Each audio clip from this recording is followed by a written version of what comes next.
Voici Mark Silver, un célèbre détective de l'espace qui parcourt les galaxies pour résoudre les crimes cosmiques les plus ardus. Aujourd'hui, vous partez en mission pour l'aider. Un objet rare a été volé sur une base martienne. Mark est sur l'affaire, et il a 3 suspects. Tous affirment n'avoir jamais visité la planète rouge. Regardez-les attentivement, et essayez de découvrir qui pourrait être le criminel.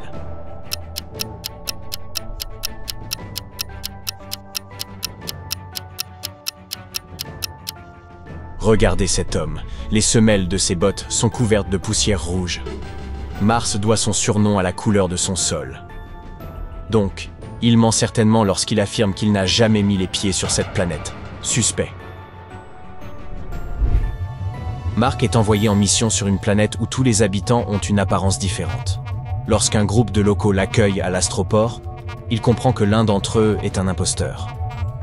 Qui est-ce ?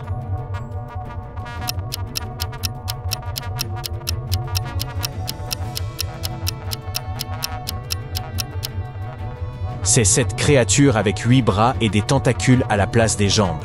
Vous voyez cette fermeture éclair sur le côté gauche ? C'est bizarre, on dirait un humain qui porterait un costume afin de se fondre dans la population. Maria, l'épouse d'un astronaute, est venue voir Mark parce qu'elle pense que son mari lui ment. Il y a une semaine, il lui a dit qu'il allait se rendre sur Jupiter pour livrer des pétales de rose à une communauté locale. Il lui a même envoyé quelques photos lorsqu'il est arrivé là-bas. Mais Maria a des doutes. Après avoir examiné les photos, Mark confirme les soupçons de la jeune femme. Son mari n'est pas sur Jupiter. Comment l'a-t-il compris ?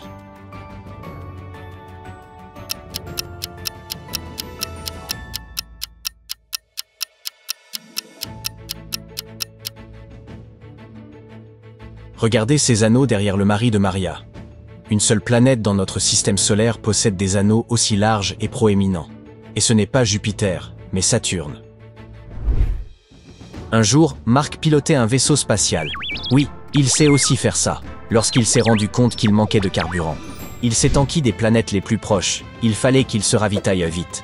La première était extrêmement froide. Les températures y étaient incroyablement basses. La deuxième était brûlante, si chaude que même les métaux y fondaient. Et la troisième planète était super acide. Quelle est l'option la plus sûre pour obtenir un peu de carburant ?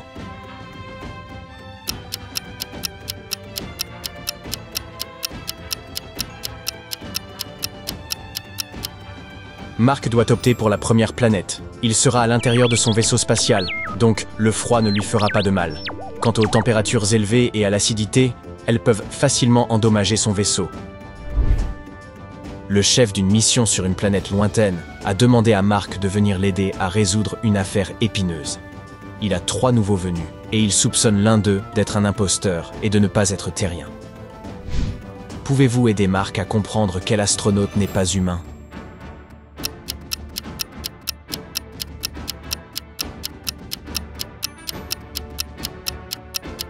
L'homme au milieu ressemble bien à un humain, mais il ne porte pas de casque. Cela signifie qu'il n'est pas terrien.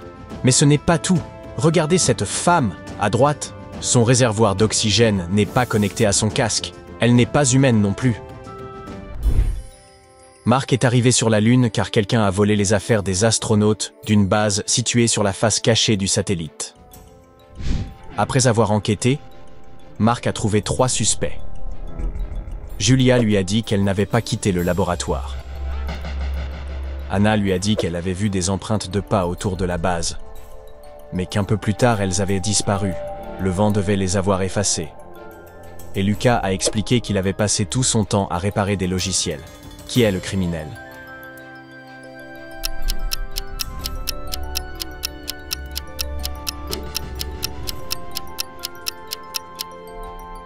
La Lune n'a pas d'atmosphère. Il n'y a pas d'air et donc pas de vent pour effacer quoi que ce soit. Ces empreintes n'auraient pas pu disparaître. Alors, c'est Anna qui ment. Pourquoi ? L'astronaute Kenny était en sortie dans l'espace lorsqu'il s'est rendu compte que son cordon de sécurité n'était pas relié à sa navette spatiale. Heureusement, il est parvenu à rentrer à l'abri et a donc survécu. Il a ensuite contacté Mark Silver, lui disant que c'était sa coéquipière Margaret qui avait déconnecté son cordon. Lorsque Mark est arrivé, il a interrogé celle-ci. Mais elle a nié avoir mal agi. Elle a même affirmé qu'elle avait entendu les cris de Kenny et s'était précipité pour le sauver. Mark ne l'a pas cru et l'a immédiatement arrêté. Pourquoi?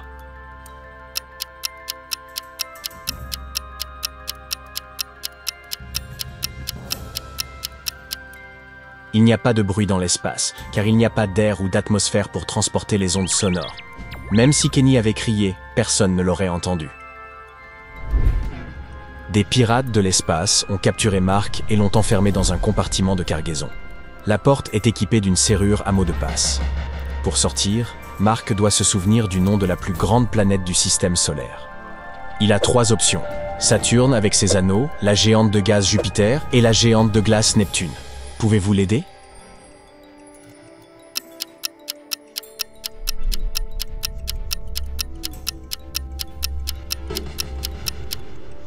Jupiter est la plus grande planète du système solaire. Elle est si énorme qu'elle a plus de masse que toutes les autres planètes réunies.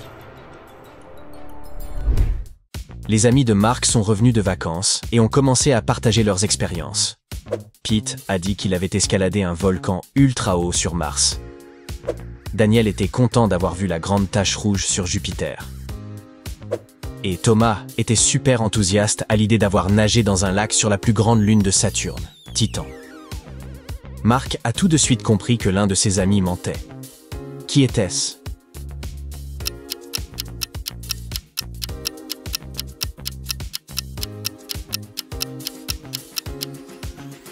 C'était Thomas. Titan a bien des lacs à sa surface, mais ils sont remplis de méthane. Impossible d'y faire trempette. Regardez attentivement cette image et aidez le détective Silver à comprendre ce qui ne va pas.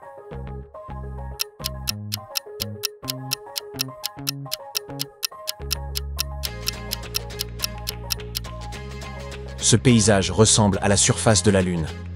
Mais alors, qu'y a-t-il dans le ciel? L'un des corps célestes est évidemment la Terre, mais l'autre ressemble à une seconde Lune. Un jour, une courtière en assurance a rendu visite à Mark Silver. Elle était presque sûre qu'un de ses clients cherchait à commettre une fraude. Apparemment, il prétendait que son vaisseau spatial avait été aspiré dans un trou blanc et qu'il avait réussi à s'échapper grâce à une capsule de secours. Le détective Silver a accepté d'aider la courtière, et il a tout de suite compris en quoi la réclamation était fausse. Et vous?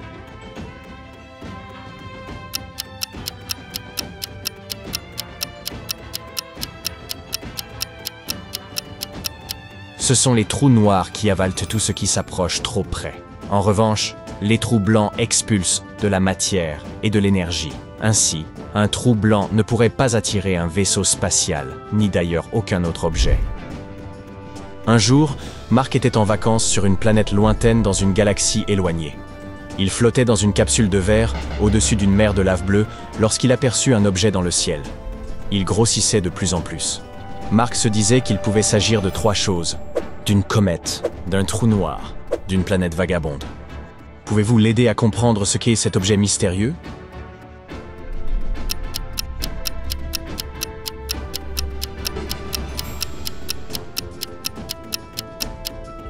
Ce ne peut pas être une comète. Les comètes ont de longues queues. Il est également peu probable qu'il s'agisse d'un trou noir, car ils sont invisibles à l'œil nu. Il s'agit donc probablement d'une planète vagabonde qui a été expulsée de son système d'origine et qui erre à présent dans l'univers. Mark rendait visite à son ami sur son vaisseau spatial lorsqu'il s'enferma accidentellement dans sa chambre. Pour en sortir, il devait résoudre une énigme. Il y avait plusieurs boutons près de la porte d'entrée, chacun d'eux représentant une planète. Mark devait appuyer sur le bouton représentant une planète unique. Quel bouton devait-il choisir?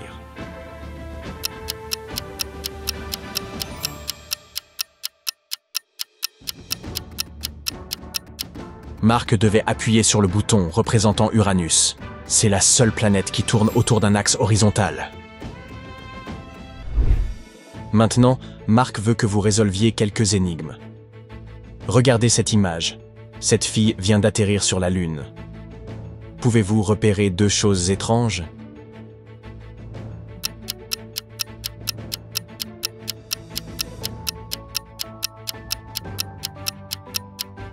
Premièrement, la fille ne porte pas de casque. Sur la Lune, il lui serait impossible de respirer.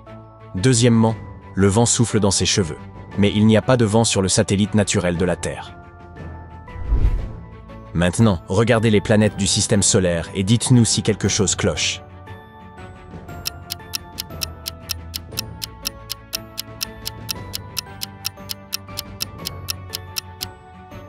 Oh là là, on dirait que Jupiter et Saturne ont échangé leur place. Et enfin, une dernière question de culture générale. Quelle planète a perdu son statut il y a presque 2 décennies? Proxima Centauri B. Pluton. Uranus.